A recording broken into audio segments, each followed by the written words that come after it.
Hello and welcome back to Scrap Mechanic. In this video, I'm going to be revisiting an old video on how to reduce the spring glitch in your creations. First of all, hopefully all the audio is okay. I can't really do much with it as of right now. As I'm talking, I'm watching the meter, making sure it's not clipping or anything. You might be able to hear me turning it down a little bit. Anyways, my old video was basically how to make ujoints and how to use them on springs to reduce spring glitch. It's not very helpful. I'm still getting questions on how to do it. So here's a proper video. So, spring glitch, what that is when you put torque onto a spring in any direction that isn't compressing it. I guess I'll, hold on one second. I had a better idea. I'm going to put it vertical instead of horizontal. Okay, so, if I do this, the spring can fall. I'll grab the hammer and a switch.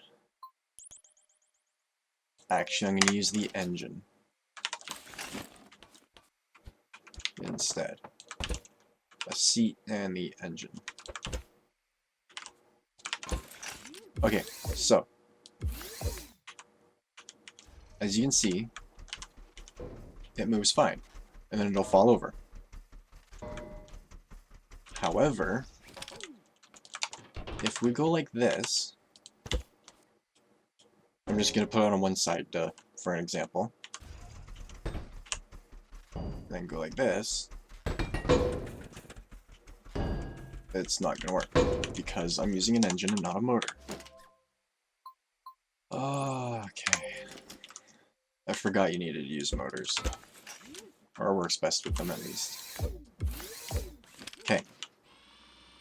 So, very slowly it turns, and then when it gets to the block, it should flip it. Like that. That is the spring glitch. People use it for stabilization, steering in tanks, old school, so on. But, in a normal vehicle, you don't want it. Because, as you're going over bumps and stuff, your yaw, pitch, and roll, so basically rotation and whatnot, is going to be all weird. So as you can tell with this, as I lift it, it's not really rotating much, forwards and back. That is because the only bearings that are on it are side to side. So any other force acting on the spring is going to be restricted. Therefore, when we come over here, I have added 2 more bearings. Therefore, the spring can now go left and right, or horizontal, yeah, left and right, and forwards and back. So, pitch and roll.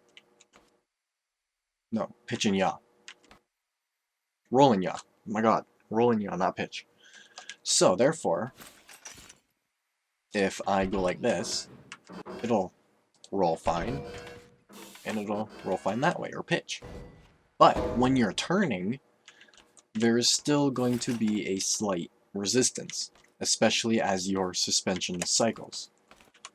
So, as usual now, you might go like this to change your ride height and get the proper suspension travel and stuff that you want.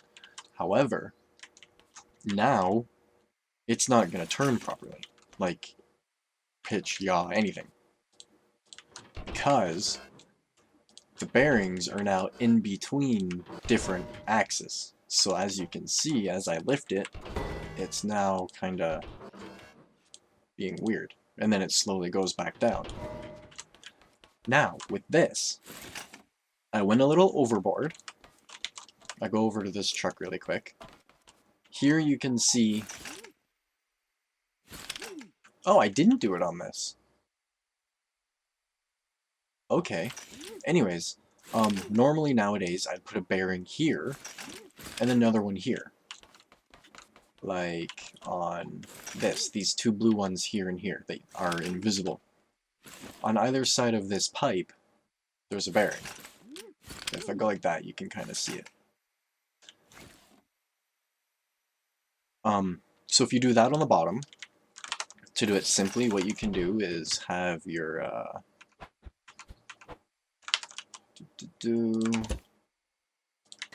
your control arms coming off like this.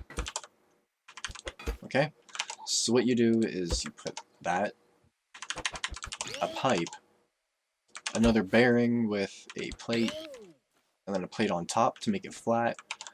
Or if you don't use mods, you can basically just do that, which is the way I used to, and it works really well.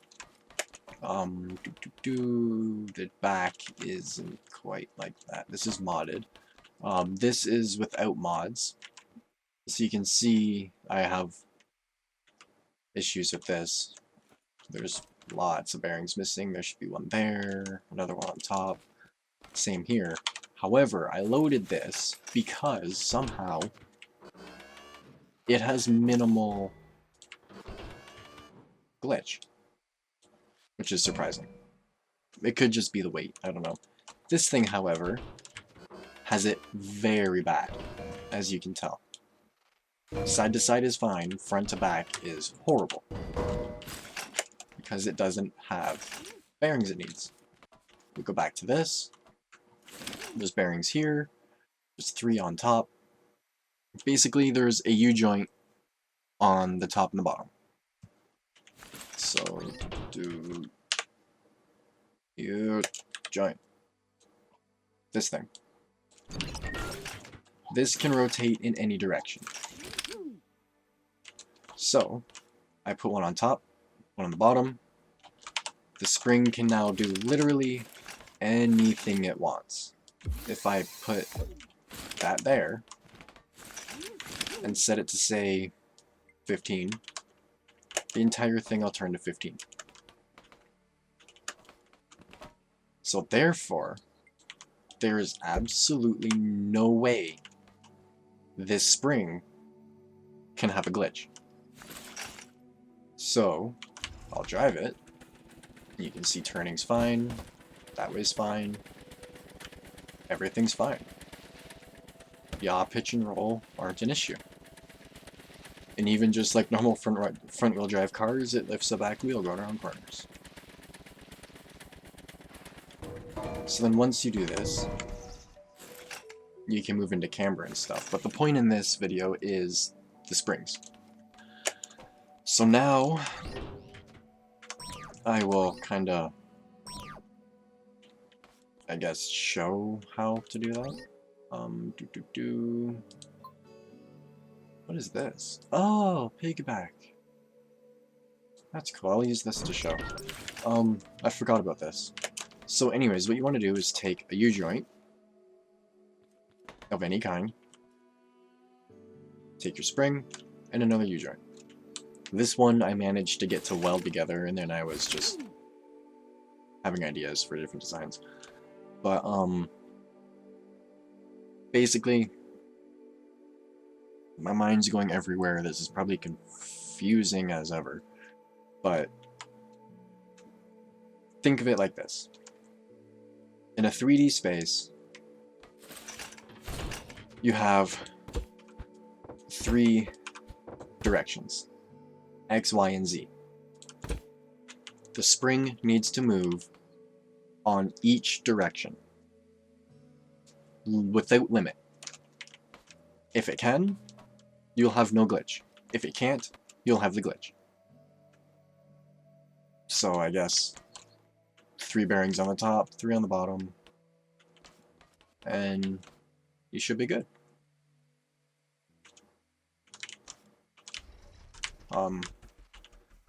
Hopefully this wasn't too confusing. I confused myself. I will upload these for examples. And yeah, hopefully this helped. Hopefully you enjoyed. And thanks for watching.